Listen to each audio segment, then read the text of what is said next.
We're recording.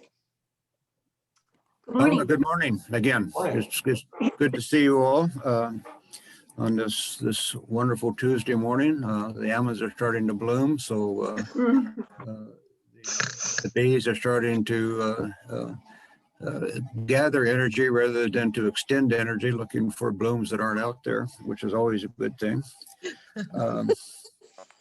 Next And we're Sunday, looking toward Amazon. next Sunday is the last Sunday of Epiphany. It is always celebrated as the transfiguration of our Lord. It is early this year because Easter is early this year. Easter, I think, happens on like the 2nd of April, if I'm not mistaken, which is only about 10 days or so after the spring equinox. So the full moon after this came in a hurry after the spring equinox this year. So Peggy, you have you volunteered to do the collect for this coming Sunday. Right. And here it is. Almighty God, the resplendent light of your truth shines from the mountaintops into our hearts. Transfigure us by your beloved Son and illume the world with your image through Jesus Christ, our Savior and Lord, who lives and reigns with you and the Holy Spirit, one God, now and forever. Amen. Amen. That's a beautiful image. I know. Mountaintop. The transfiguration of our Lord is certainly qualifies as an epiphany. Most definitely. And it is probably as great an epiphany, if not more so. When this all started with the visit of the three wise men to the babe. Yeah. When they were informed that this infant that they were visiting was going on to do great things, and we go to the other end of the period of Epiphany, and we find an epiphany that probably is as important as that, if not more so, when Peter and John and James are taken to the mountain and shown things that they found very, very difficult to understand. But before that, our first reading for next Sunday is taken from 2 Kings. 2 Kings, as you know, is part of the history of the Jewish people prior to the time that the two countries collapsed. This reading from 2 King opens up with Elisha's ministry as a prophet. So without further ado, would somebody like to read that first reading? May I read it this morning? I know it's long, but Sure. If you want to. okay. I just wanted to say too, before I do read it, I found this as a wonderful example of persistence as we watch Elijah's persistence with Elijah, not leaving him. And anyway, so I just, because I thought, all right, here it is, 2 Kings chapter 2, verses 1 through 12. Now, when the Lord was about to take Elijah up to heaven by a whirlwind, Elijah and Elijah were on their way from Gilgal. Elijah said to Elijah, "Stay here, for the Lord has sent me as far as Bethel." But Elijah said, "As the Lord lives and as you yourself live, I will not leave you." So they went down to Bethel. The company of prophets who were in Bethel came out to Elijah and said to him, "Do you know that today the Lord will take your master away from you?" And he said, "Yes, I know. Keep silent." Elijah said to him, "Elijah, stay here, for the Lord has sent me to Jericho." But he said, "As the Lord lives and as you yourself live, I will not leave you." So they went to Jericho. The company of prophets who were at Jericho drew near to Elijah and said to him, "Do you know that today the Lord will take your master away from you?" And he answered, "Yes, I know. Be silent." Then Elijah said to him, "Stay here, for the Lord has sent me to the Jordan." But he said, "As the Lord lives and as you yourself live, I will not leave you." So the two of them went on. 50 men of the company of prophets also went and stood at some distance from them, as they both were standing by the Jordan. And then Elijah took his mantle and rolled it up and struck the water. The water was parted to the one side and to the other until the two of them crossed on dry land. When they had crossed, Elijah said to Elijah, "Tell me what I may do for you before I am taken from you." Elijah said, "Please let me inherit a double share of your spirit." He responded, "You have asked a hard thing. Yet if you see me as I am being taken from you, it will be granted you. If not, it will not." And as they continued walking and talking, a chariot of fire and horses of fire separated the two of them. And Elijah ascended into a whirlwind into heaven. Elijah kept watching and crying out, "Father, Father," and the chariots of Israel and its horsemen. But then he could no longer see them. He grasped his own clothes and tore them in two pieces. The word of the Lord. Thanks be to God. Uh, Scary. that must have been quite a sight for Elisha. Mhm. Any of you remember Lawrence Taylor? Morris Taylor? Morris Taylor. Morris Taylor. He used to be a local. Oh, Morris Taylor, the music. Yeah, Morris Taylor. Yeah. Other guy was a football player. Yeah, that's what I was thinking too. What did Lawrence Taylor do? No, he was a. I have He was a, I a. have a, Well, I he have a- was persistent. I don't want to, Yes, he was. I don't want to distract from this reading, but Morris Taylor was quite a well-known local entertainer. He had a show on, a rodeo show on KHSL, I think, for years. But I was 10 or 12 years old, and it was over at the Silver Dollar Fair in Chico, which always takes place over Memorial Day. And he was there, and I was kind of a hero worshiper. And that day, everywhere Boris went, I went. I followed him all around. I think I know what Elijah was feeling when Elijah kept telling him to go away. Mr. Taylor, at about 2 o'clock that afternoon, finally turned to me and said, "I don't know who you are, but will you please leave me alone?" I was crestfallen. I bet. Oh. One of my first of many rejections over the years, but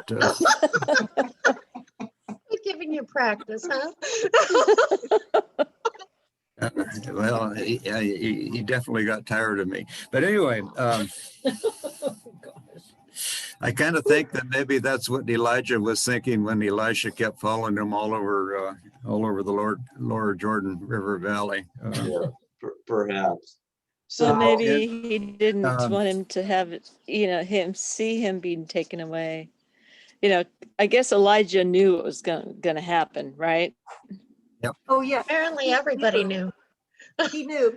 Yeah, Everybody knew. yeah, And they had to everybody. make sure Elisha knew. It's an interesting thing because here you have Elisha disobeying a direct order from a superior who's told him to stay, and then you have to ask, well, why is it that Elijah wanted him to stay? And it's possible. It seems like everybody knew that this is going to be the end of Elijah's ministry, right? But there's no indication here that they knew exactly how his ministry was going to end. So it's quite possible that they thought he was going to die, that he was going to be taken to some place where something was going to happen to him. And it wasn't necessarily the case that he was going to be, swept up into heaven and still live. Mhm. Now, when after this passage, there's a passage where, once Elijah disappears, then, the prophets want to send out a search party, and, they're talking to Elijah and they say, perhaps the Lord swept him up into the air and then set him down on a mountaintop someplace. And, we should go out and look for him. And Elisha's saying, no, we shouldn't do that. And then finally, Elisha relents and says, yeah, go ahead. You go out and look. So they go out and they look for 3 days, searching all over to see if they can find Elijah, and they can't find him. So, and then Elisha says, well, I told you so. And essentially what he says. And so because, Elisha saw it happen. But so that may be, I'm not sure, but that may be what's in play here. Elisha wanted to see Elijah's ministry to the end. He'd been with him all this time. He wanted to see the whole thing through, and he wanted to accompany and be with and comfort Elijah, I think, as Elijah went through, this final process. And one of the things too, down, I think that's significant in this is that down in verse 9, let's see what it says. Elijah says, when Elijah asks him, tell me what I may do for you before I'm taken from you. And Elijah says, please let me inherit a double share of your spirit.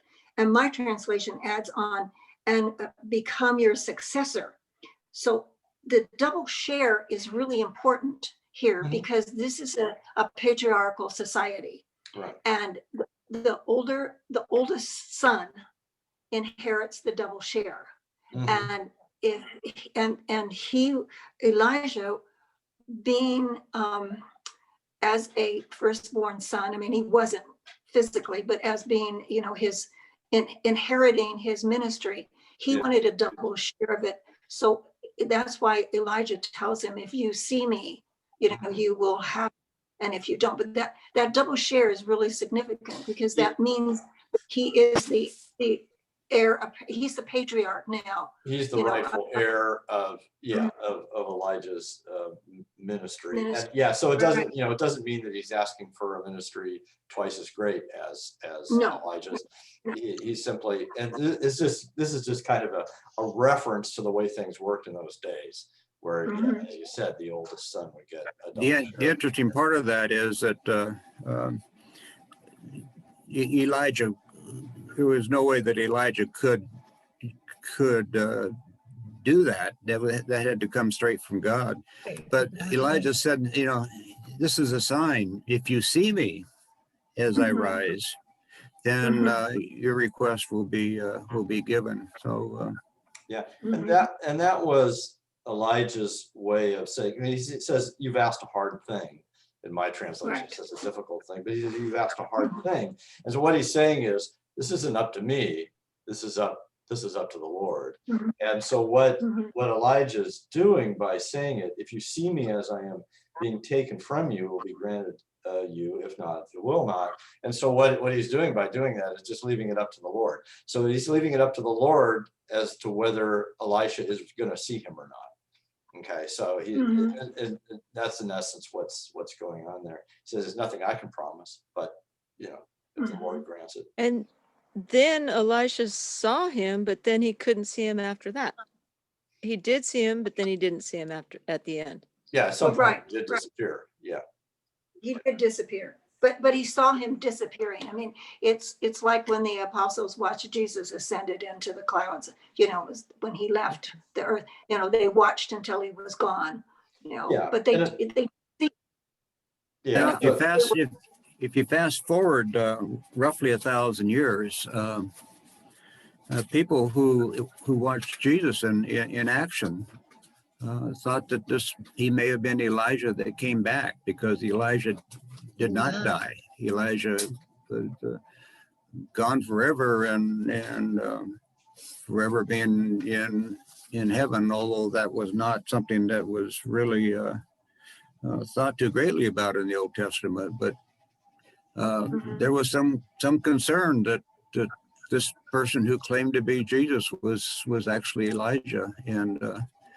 And then you go a little further into that, into the Transfiguration, then Elijah did appear to Jesus and his 3 apostles, and that's the primary reason that's particular reading is in place. There's a definite linkage. Yeah, the reference to Elijah. You know, and it says, you know, if you see me as I am being taken from you is the way it's phrased. Mhm. Right. And certainly Elijah did. He didn't see him, you know, all the way up in heaven, but he did, you know, he did see him Mhm. as he was being taken up. Well, Um, I could see how seeing him do that would be pretty astonishing and also spiritually enlightening, and you know, make Yes. him realize more, even more so, maybe a double share of knowledge of the power of God. Yes, yes. What I'm looking at this, I'm thinking, why do you think each time this is brought up by the other prophets, and also I find it interesting that there are these towns with all these prophets. I wonder if there's any town around that has a bunch of prophets in it, but there seem to be a lot of prophets in Bethel. He says, yes, I know, keep silent. Why do you think he wants them to be silent about this? Well, you know what I think? I think it's like, you don't want to talk about it. I don't want to hear it. I just, he knew he was leaving. Yeah. It's sort of like, you know, Doug's example is really good about trailing around after Morris Taylor. You know, that persistence there, you know, this is me. And I just think Elijah he knew he was losing him. He didn't want to talk about it. He wanted to stick with him. Don't distract me. I'm hanging in here. You know, if Doug's mother had come up to him and said, come on, Doug, you need to leave him alone. Just, you know, I can't imagine what Doug would have done.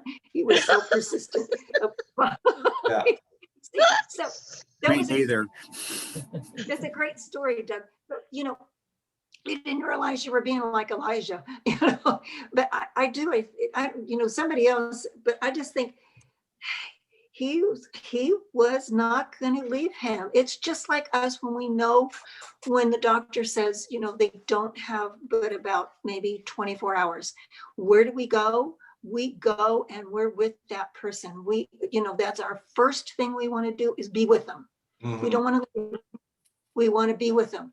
And, you know, for ourselves and for them, when we know we're losing somebody, even losing an animal, let's face it, we don't, we hold our animals, at least some people do. You know, we don't want to lose something. And he did not want to lose Elijah. Yeah, yeah. Period. And I think it's kind of his way of saying, you know, nothing you say is going to dissuade me from continuing on this journey. You know, just stop talking about it because I don't care. Don't Yes, remind yes. me. Yeah, Don't Yes. remind me. yeah. Don't remind me. And do you think that even though, you know, it was 3 times Elijah says stay here, and Elijah says, well, no, I'm good. Do you think Elijah appreciated it that he decided that he would just keep going on? I don't know Yeah. why he did that. Because you'd think that it would be good for Elisha to see this happen. Because if he was going to carry on with the ministry, he could tell people about it. And, you know, and I don't see why Elijah wouldn't want him to be there. Yeah, it might have been. Yeah, go ahead. I think he was making sure, even at the end, Elijah was making sure of Elijah's heart. There Are you you go. serious? You want to drill? Is this simple? What's your heart? Yeah. Is your heart to do? Yeah, I'm and so sticking- yeah, I think so. So in a way, it could have been a test of sorts, Mhm. and Mhm. you know, a way of seeing, you know, if he was going to see it through, and if he was the Mhm. right person to finally Mhm. inherit, you know, Elijah's ministry. So Mhm. I think there may have been something to that. I think he certainly did. I'm sure he appreciated the company as well, but it may have been a bit of a test. Well, and it was like when Jesus said to Peter 3 times, do you love me? Do Yeah. you love me? If you love me, you know, it's that checking, that testing. Yeah. That was it. These were rough times. Again, when you find rough times, you find prophets. But this was the time of Jeroboam. This was the time of Jezebel. Mhm. This is so these are not not calm days, if you will. God's rule had been grossly eroded, primarily by Jezebel's Mhm.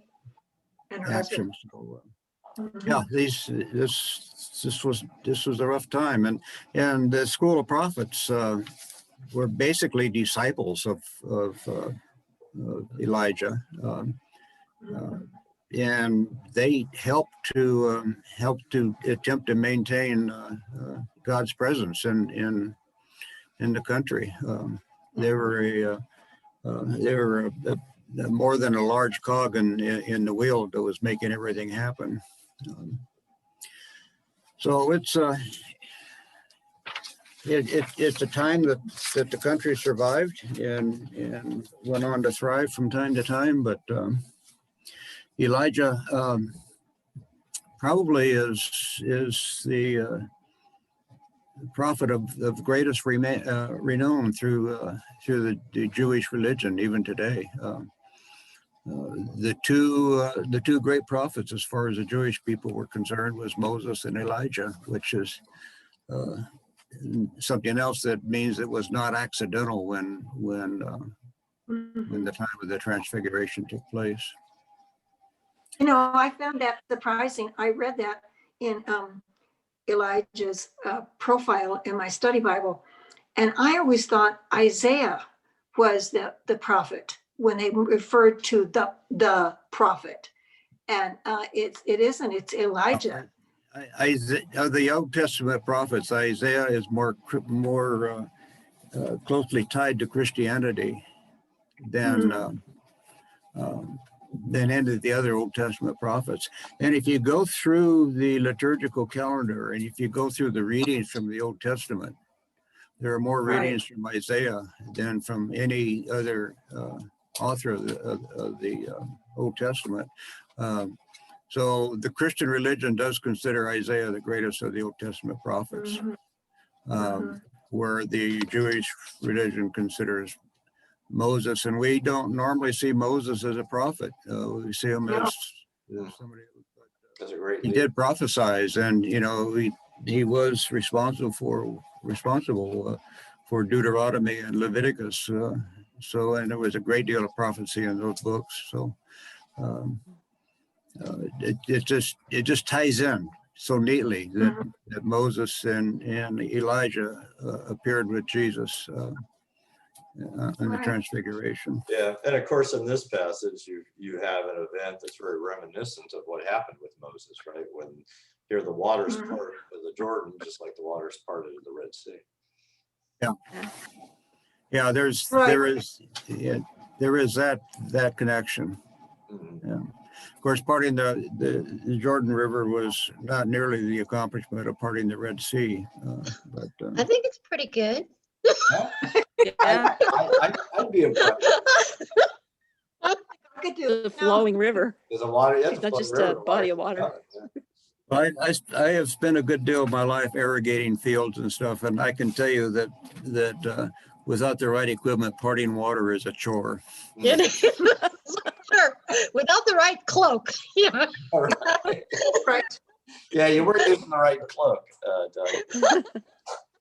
Well, and the other thing I was going to say too is Moses, in essence, disappeared. I mean, God took him away, right? They did not see Moses die. The Lord took him, right? Am I right? Well, he died. I don't recall how many people saw him die, but he died and was buried. Yeah. Oh no! See, I thought he was taken to a far mountain, and the Lord, God buried him. God took him and buried him. No, I'd have to look back. Yeah, But, I don't recall. I just was thinking, Elijah being taken like that, and them going and looking for him, may have been reminiscent of Moses. I'd have to look. I never thought of that. But I if you think my study Bible said that Elijah and Jesus were the only ones that were taken alive. I think that No. that's what my study Bible said. And in Jesus's case, he was brought back from death. Right. In Elijah's case, death was prevented.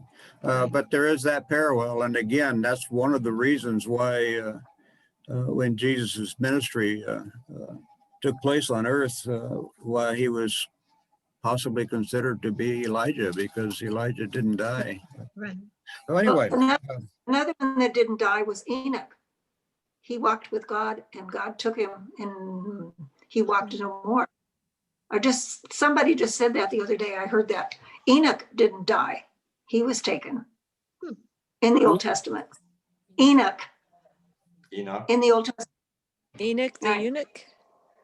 No, he was just, he lived, he had children and stuff, but he lived 300 and some odd years and he was no more. Oh, He didn't die. Interesting. wow. well, Yeah. for what it's So- worth, dying is the last thing I plan to do. So Oh, you are really, really good today, Doug. Super good. You missed a couple of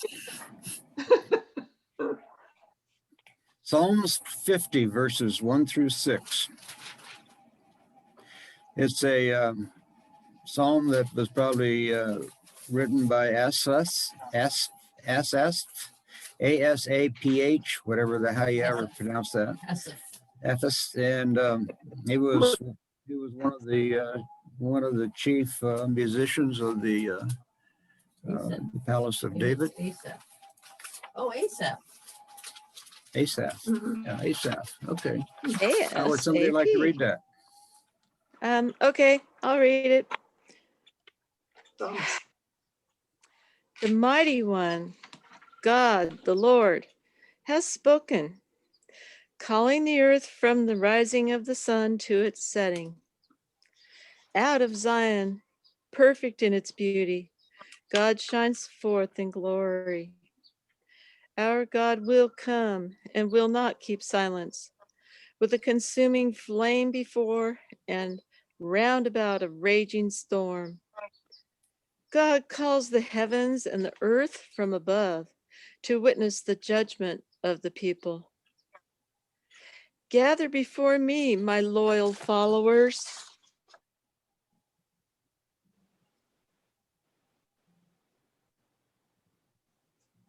Those who have made a covenant and sealed it with heavens declare the rightness of God's cause, for it is God who is judge. Amen. Amen. Great is God who is judge. We tend to treat that one kind of lightly, but it's probably the most important fact that we need to face as mortal humans. In the end, it is God who is the judge. It's a pretty heavy statement. This is kind That's of something people need to be reminded of. yes, and verse 5 kind of is reminiscent of what we just read in 2 Kings. Gather before me, my loyal followers, those who have made a covenant with me and sealed it with a sacrifice. But gather before me, my loyal followers, makes me think of the prophets as they went through the town, gathering the loyal followers, and that's kind of reminds me of us, Yeah, and of course Elisha was Elijah's loyal follower. Right. Right. Yeah.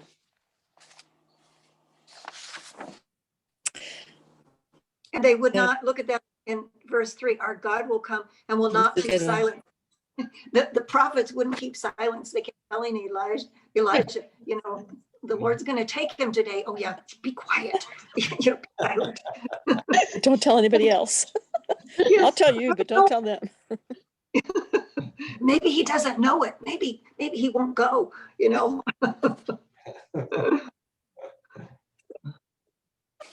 Yeah, just whisper. God won't make it. Just don't remind him today is today. He won't hear you if you whisper. Yeah. But if you look you look at verse 6, it kind of, the heavens declare the rightness of God's cause, for it is God who is judge. I mean, that was taking Elijah was God's righteous cause, and he was the judge of that. You know, he was the one. God decided when Elijah was going to go, not, you know. Anyway, maybe I'm reading too much into that. You know, I think that's always the case. In other words, you know, when it comes to God's unfolding plan, he's the one who decides how and when things are going to happen. Even like, for instance, with John the Baptist, you know, kind of the final prophet. It looks as if it were, you know, it was human agents who actually caused John the Baptist's death, but no, it was God who allowed it to happen, and he allowed it to happen at the time that he believed it needed to happen for the whole unfolding plan. So I think, yeah, the point is, you know, God's always in control of these things. Mhm. Even though it may seem to us, you know, people viewing from outside, that's not the case. Mhm. That's a good verse. The heavens declare the rightness of God's cause, for it is God who is judge. Wow. Yeah. That kind of says it. Yeah. Doesn't it? Yeah, we got to keep knocking that into our heads when we start judging Mhm. everything else. Start judging other people. Exactly. Boy, Diane, we must think totally alike. Yeah, it's like, yeah, don't judge people because you're not the judge. Yeah, because I do it a lot. And Well, there's it's some- wrong. I know it's wrong. You know, there's some things we have to make some judgments about our own behavior and being, you know, let's put it this way. You know, making judgments about if we see one of us, let's just say you saw me going off the rails, all right, for some reason, doing something, you know, you're supposed to say something to me. You're supposed to make a judgment call and go, Peggy, you know, For love. you might want to think about this. Yeah, if you love me Yeah, enough, yeah, that- you will judge me. You will say, But that's So- a caring. That's a caring. If she said, "Oh, you're going off the rails, and I never want to talk to you again because you're being bad," then that's judgmental. But the caring Right. part, I don't think yes. it's a judgment. I think that's a caring. No, I that- call- Yeah, that's definitely a I call caring. it discernment, you know, making a discernment call, not judging, you know, but I'm just saying, those are the kinds of things when people say, well, we're not supposed to judge anybody. It's like, yeah, you are. Yeah, you need to, I need. yeah, I you think you're allowed to, obviously we're all going to have opinions. You're allowed to judge the behavior, you're allowed to judge the circumstances and see, you know, what needs to be done and how you can possibly help. But the best interest of the other person is what you should always have in mind. I think Jesus, when he's talking about, you know, judgment, he's often talking about, you know, when people judge, you know, just kind of in a gossipy way, what other people are doing in order to make themselves feel superior. And so when we do make judgments, we should always do it with a great deal of humility, realizing that, you know, we have problems too, right? And we could also Right. go off the rails, and somebody may need to step in and help us at some point. So Right. it's And remember that God is the judge. To draw the line. yeah, God is the ultimate Mhm. judge, and he's Yeah. the He's, one who has all the wisdom. We're- He's the one who can judge properly. mhm. mhm. It's interesting that this Ask subject, God for discernment. Mhm. What, Doug? that it's interesting Well, that I just feel like we don't have to. Oh, go ahead. Doug, I'm losing. it's interesting that this subject of I can't judgment hear. should. Yeah. Can you hear me now? Hello? Can anybody hear me? Yeah, Yes. I think Diane's. I'm not sure how fortunate that is. Oh, lousy.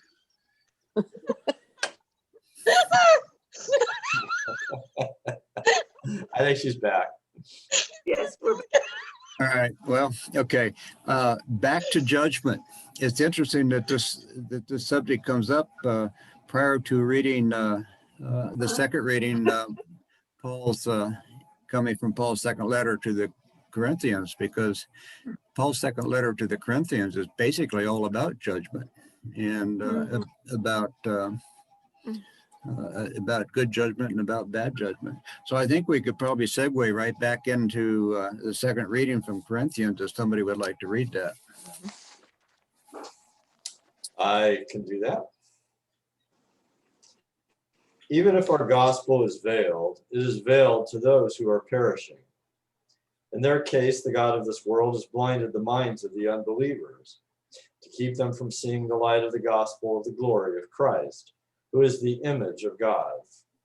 For we do not proclaim ourselves, we proclaim Jesus Christ as Lord, and ourselves as your slaves for Jesus' sake.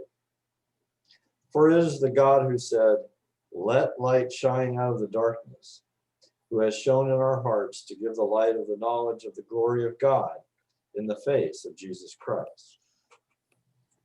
A little background on this Second Corinthians.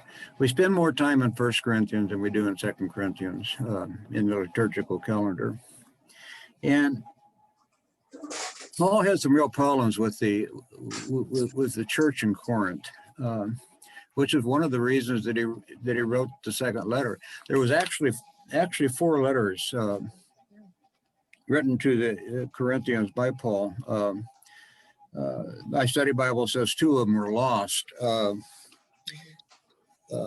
had read somewhere where one was lost, and then the other one was rejected at the Nicene Conference in 322 as not being biblical. So there was a judgment there. He wrote the second letter within a year or so after he wrote the first letter. He was up in Macedonia, probably written somewhere between 55 and 57 AD. And he wrote it to affirm his ministry to the Corinthians and to defend his authority as an apostle. There was an awful lot of stuff going around down there, rumors and rumors and rumors that made things kind of confusing to the people in the church, and he wanted to refute those false teachings. That's the primary reason for that letter. And one of the interesting, another one of the interesting situations. This was a very autobiographical and personal letter. I don't think it ranks as a personal letter the way his second letter to Timothy did, or he also wrote a very short personal letter to Philemon, the slaveholder for the slave that had run off to Paul. That was his, I think, his most humorous letter, and there is a great deal of humor there. But he was troubled by what was going on in Corinthians. He had spent a lot of time there. Things weren't going quite the way he judged that they should. And what we get out of that is this piece, this reading from the 4th chapter. And I think the key sentence there is, for it is the God who said, "Let light shine out of the darkness." And again, this moves right into the corpse of the reading, because that's certainly what happened during the Transfiguration. So, any other comments concerning this reading? I would have read this differently had I not had my study Bible. But in verse 4, he says, "In their case, the God of this world has blinded the minds of the unbelievers." And I wouldn't have known what the God of this world is, except that it said it's the temptations. It's the God of this world, the temptations of this world that has blinded them. So that was interesting, because That makes sense. you don't think of temptations as being a God in your life, but they sure can be. Yeah. Yes. Sure. They can become idols. Yeah. And of course, yeah. In this verse, the word God is in lowercase. So It's not- lowercase, right, right. Mhm.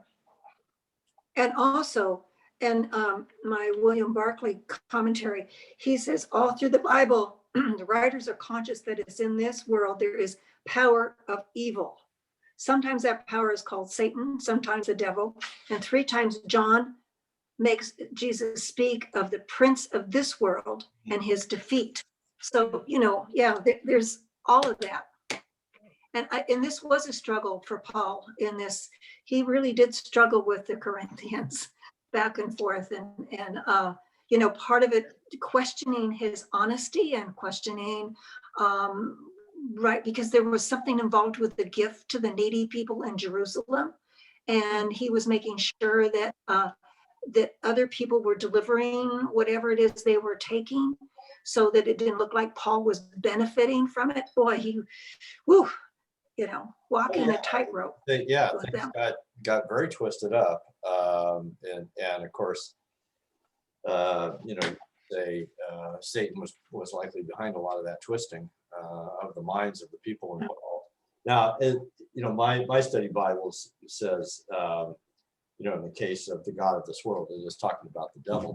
That's how I originally read it when I read it, that it is specifically talking about the devil.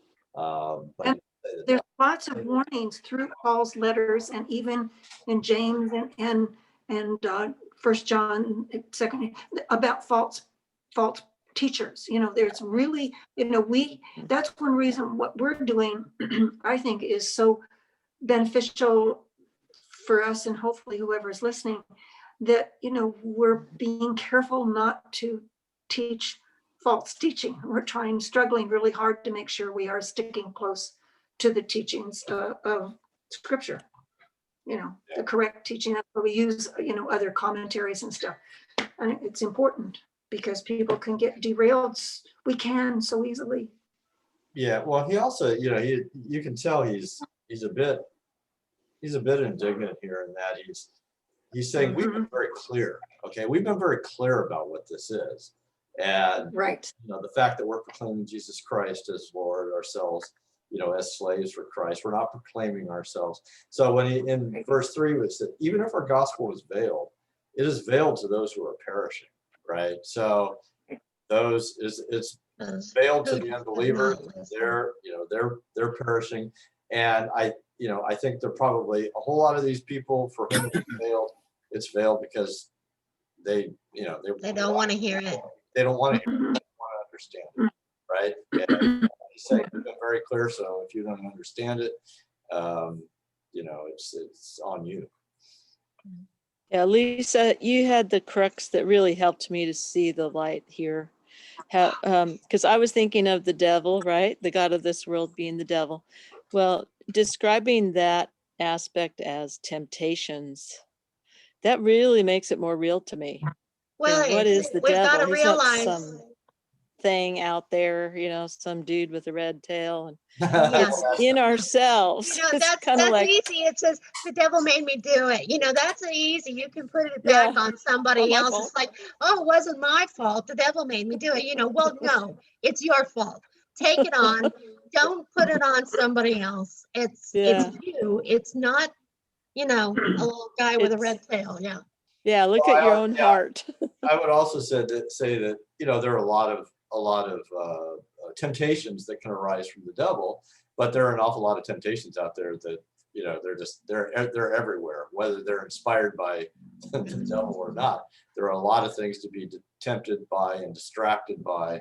I do think these particular churches, like the church in Corinth, was probably getting an awful lot of attention from Satan, though, at that time, because Paul is very busy trying to establish a beachhead, essentially, in all these various areas, and I think the devil is doing everything he can to try to see that it doesn't work, right? Sure. So I'm sure he's messing with the minds and stirring up all kinds of confusion, and and so on.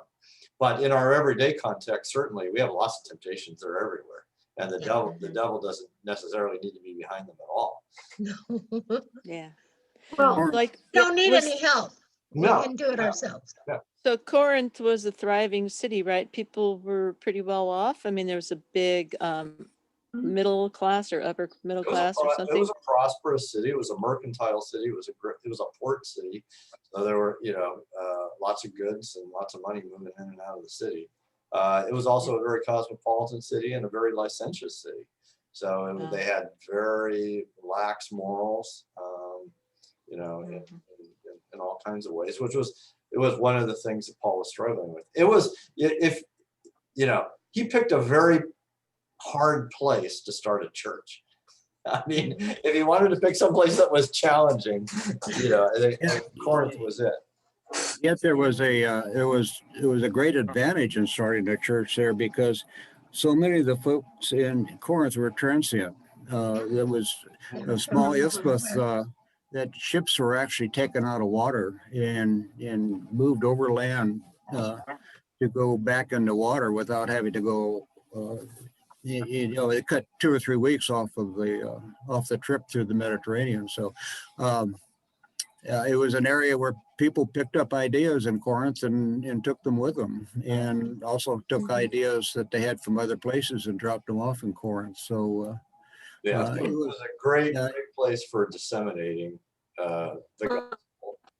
It also made it really hard for the Corinthian Christians because they were ostracized from so many things. Some of them were not able to work because of things that they had to pay homage to certain gods or whatever. I mean, it was a really, they gave up a lot, and some of them gave up everything.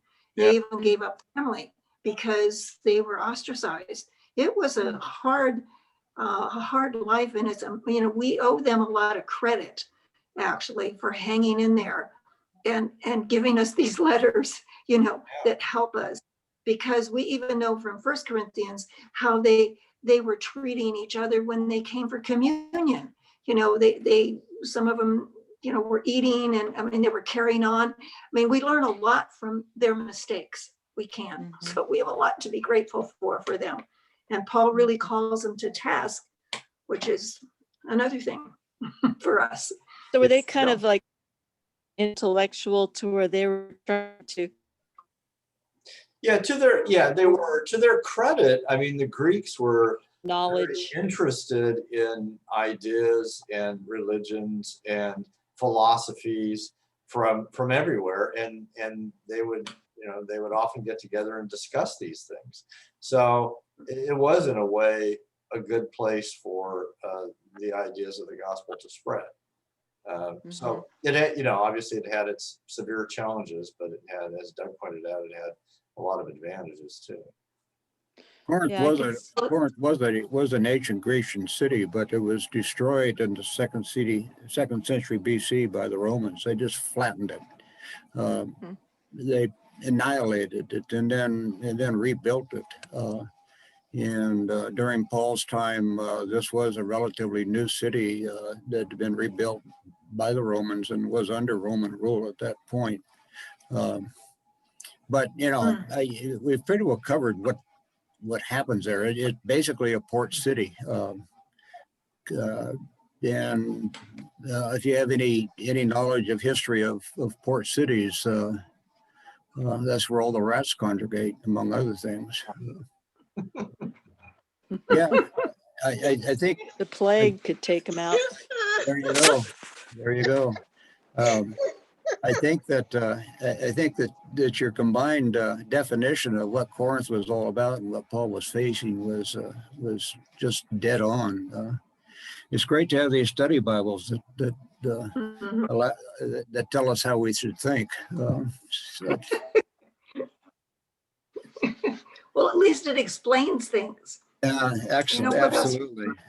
And of course, this service next Sunday is all about the passage from Mark.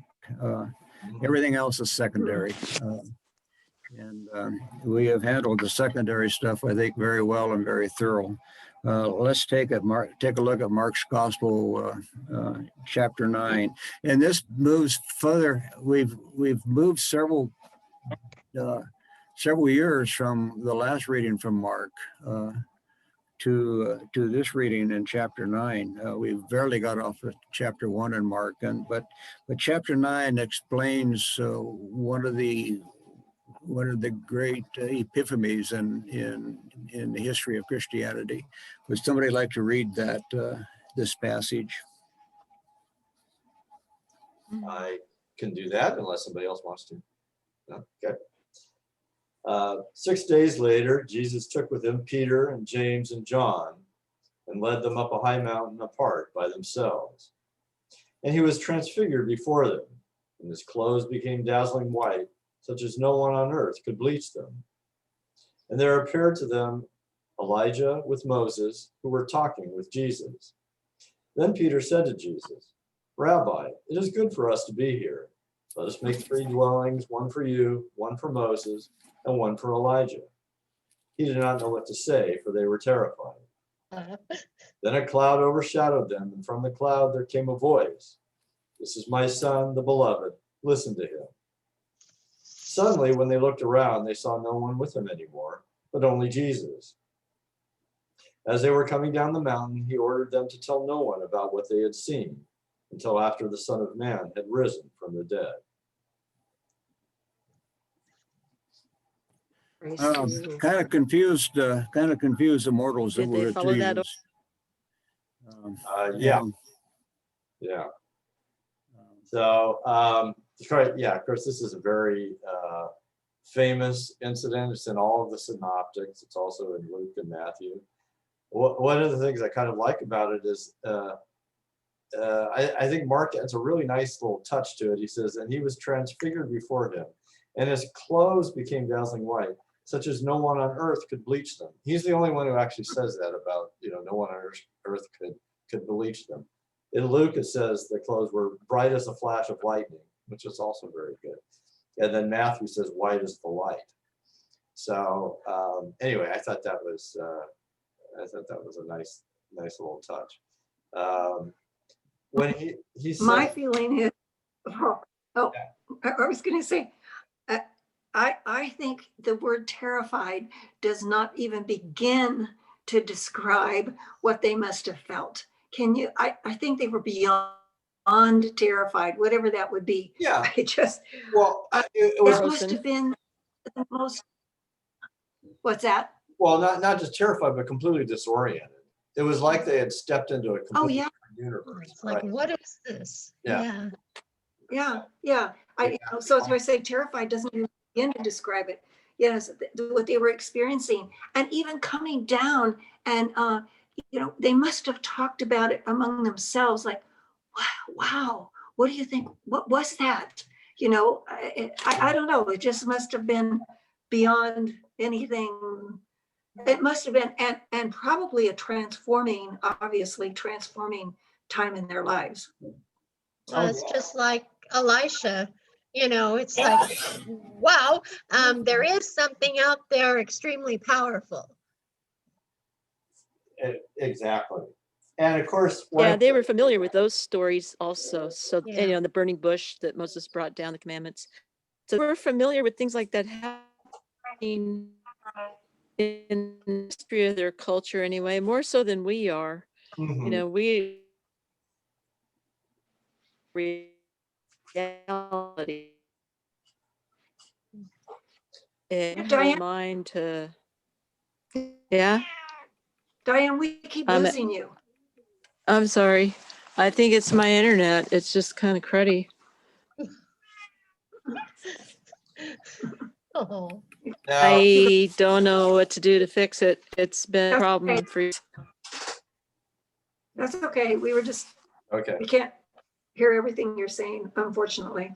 Oh, okay. Well, I was thinking that their culture, they were more accepting of some of those physical happenings, some of the stuff they'd all been through, the miracles the things that God caused to happen. Think of the flood. Right. Yeah, as a culture, I think they were a little, more in touch with those things than certainly we are. I mean, we live in a scientific society. Yeah, Ever they lived. since the age of enlightenment, and we've had a society that's been primarily based on reason and science, experimentation.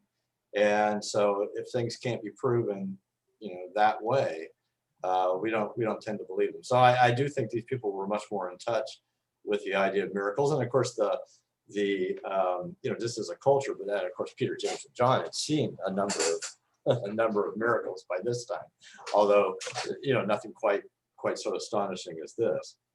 I think it's like us with UFOs, It's like we can't quite understand them yet that we know of, but a lot of times, sometimes it's just a missile from Vandenberg. Yeah, right. Right. So a couple of things I wanted to mention. One is, what does God say? So first of all, God appears and he says, and God is acting as a witness. And if you recall at the time when Jesus was baptized by John the Baptist, God also acted as a witness. So these are kind of, and of course, the most important witness to Jesus as divine, Jesus as the Christ. You had various human witnesses along the way who also testified, to Jesus being the Son of God or being the Christ. But this is kind of like two bookends, because we have one where God is expressing Jesus' divinity at the very beginning of his ministry, and now we have it again, as Jesus' ministry is coming to a close. There's a little further ways to go, but it is coming to a close. The Passion Week is not too far off at this point. And then what does he say? He says, "This is my son, the beloved. Listen to him." Okay, so what is he talking about there? Now, you can say, well, it's always a good idea to listen to Jesus, whatever he says, right? Because whatever he says is going to be, it's going to be valuable, so you should listen to him. But in the context of this, right before this, Jesus had predicted his death, and he had said, I'm going to be crucified, and then I'm going to rise again in 3 days. And he also says this a little while after the transfiguration event. He again predicts his death, and I think that's what God is getting at. He listen to him about what he's saying. This is what is going to happen. You need to be ready for it. You need to understand it. And I think part of this whole event is showing, one, Jesus' divinity, but also God's power to make all this happen. So that when Jesus tells them this, they can say, yes, this is true. Jesus, and of course, the other thing too that just happened before this is Peter identified Jesus as the Christ, right? Declared him as the Christ. So God is now reinforcing this, showing his power that this is what he is capable of doing, and that what Jesus is saying about his death and resurrection is true. And now the other question is, he's saying, listen to him, and did they listen?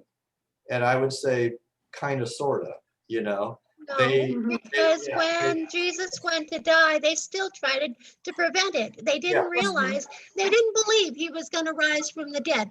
They thought he was going to die. And so, no, they didn't believe it. They still didn't believe it. Yeah. I think at some level they did. They just couldn't get their heads around it. And how could that happen? They're going, no, this can't happen. Yeah, that's not logical. Yeah, exactly. And Even though they had seen him raise Lazarus from the dead, but they, which isn't exactly the same thing. So they didn't, but they did have that as a core that, somebody could be raised from the dead. And he had done it with the widow's son, raised the son from the dead. So, but still just thinking, wait, still didn't get it. Yeah, no, there's nobody around to do that. So if he's dead, how's that going to happen? Kind of thing. Right. He's the one that does it. Yeah. He's the one that does the raising from the dead. How can he raise himself from the dead? Yeah. Right.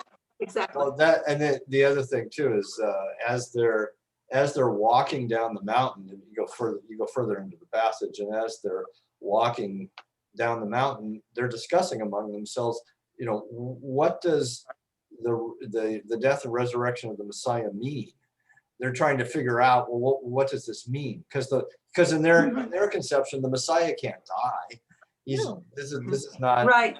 this is He's just all powerful. Right. yeah, this is not possible. This is not, Right. and this is not the story. This is not the narrative they've been taught all their lives about how there was going to be this Mhm. Messiah who was going to come. He was going to rescue the Jewish people. He was going to be the king Right. of Israel. Live forever. He was going to take up his throne in Jerusalem and make Israel this great powerhouse, defeat the oppressors like the Romans, and there's just completely this whole idea is completely beyond their conception. Yeah. So I do believe God, God took his best shot at it, as far as getting through to them, but it didn't completely land. I think we're being judgmental here. Well, yeah, no, I mean, So many times I we mean, don't believe it either. look I at don't want to believe it. How I many want times Jesus. I want do you Jesus not right here, right believe now. he's gonna save your butt from something, yeah. Yeah, I want proof. I want to, be able to have that. I don't know. But then I, There's that's kind of an interesting possible connection to Kings and this passage is that they're his followers. They don't want him to go. It's understandable. Elisha was Elijah's father, a follower. He really didn't want him to go. He wanted to keep following him. Yeah. And of course, they eventually did follow Jesus. It just wasn't in a way that they had expected. yeah, it required Which a is sacrifice. a good lesson for us. We kind of have this preconceived, set idea, and we can get brought up short on what God's Yeah, got going. no doubt about it. We often have firmly fixed in our minds what we think should happen. Good luck. I want to stay a baby. I want Jesus to hold him in the picture at church. Yeah. Yes. Well, Yeah. that's also one of the. I don't know if you've ever seen that movie Talladega Nights with was it the race car movie? Anyway, it's like I think it was, can't remember who it was, with John C. Reilly and I think maybe Will Ferrell. Anyway, they have this dinner scene where they're all going on about what Jesus they like, and it's like, oh, I like baby Jesus. That's the Jesus I like. I want to be a baby and always be a baby. It was that sort of thing. But it is a pretty hilarious scene. But I think there's also some truth to it. People have an image in their minds of what they think Jesus should be. To them and the world, but you really have to look to the Bible to see who Jesus really is. We're trying to mold him into a human being. It's just not. Yeah.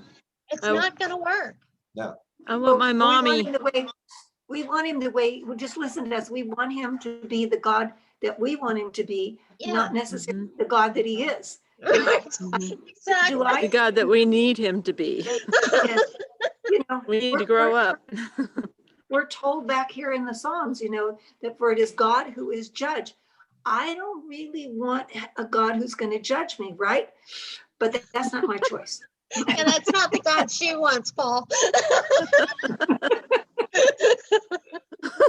So see, we've got to take him the way he is, and best. Yeah. Yeah. I mean, the gospel is trying to, it's telling us the truth. It's showing us the truth. And we may have different ideas of what we really want to happen, but we need to trust in God and know that his way is the right way. There are a couple other little facts here that are kind of interesting. Probably Mount Hermon, either Mount Hermon or Mount Tabor. In Mount Hermon, it was in Syria. Matter of fact, it's quite often a snow-capped mountain. It's the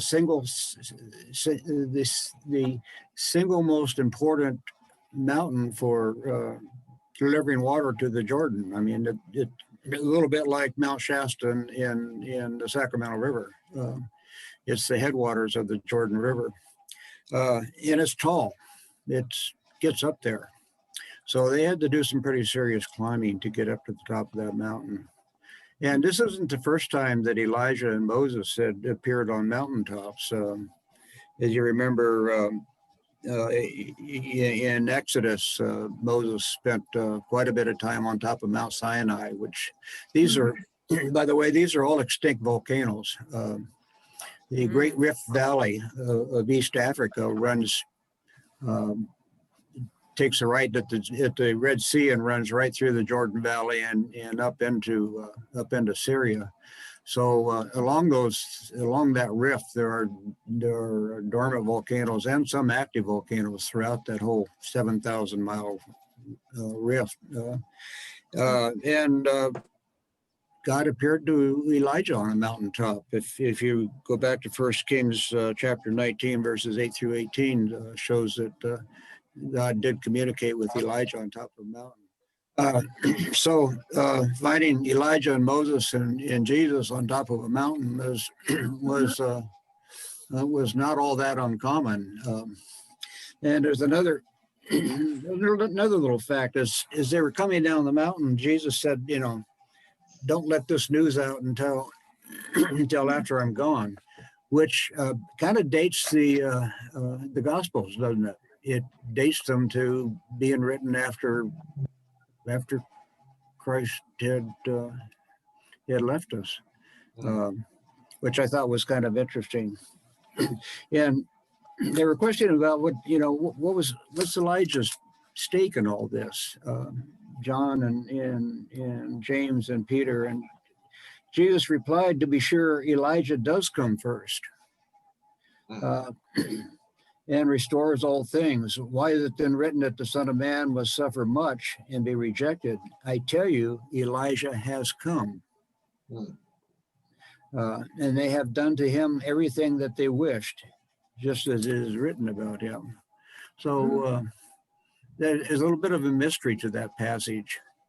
And I think we can leave this Bible study with that mystery and give us something to contemplate. I haven't read the footnotes to that passage, but I'm sure there's a reason that it was written the way it was.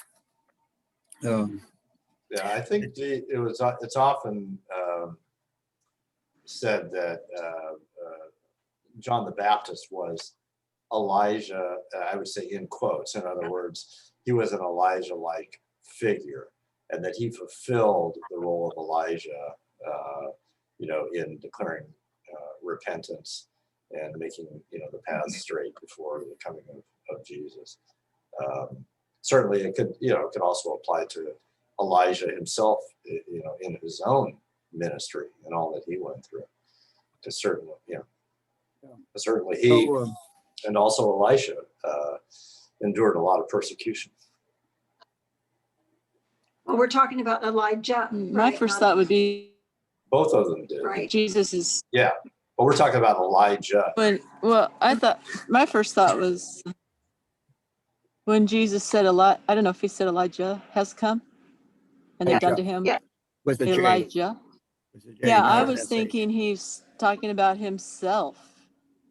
No, I've always thought he was talking about John the Baptist, the baptizer. I kind of had a feeling it was him, but If because people aren't listening. But if you define the role of the prophet, which basically is to foretell the future, that's what they did.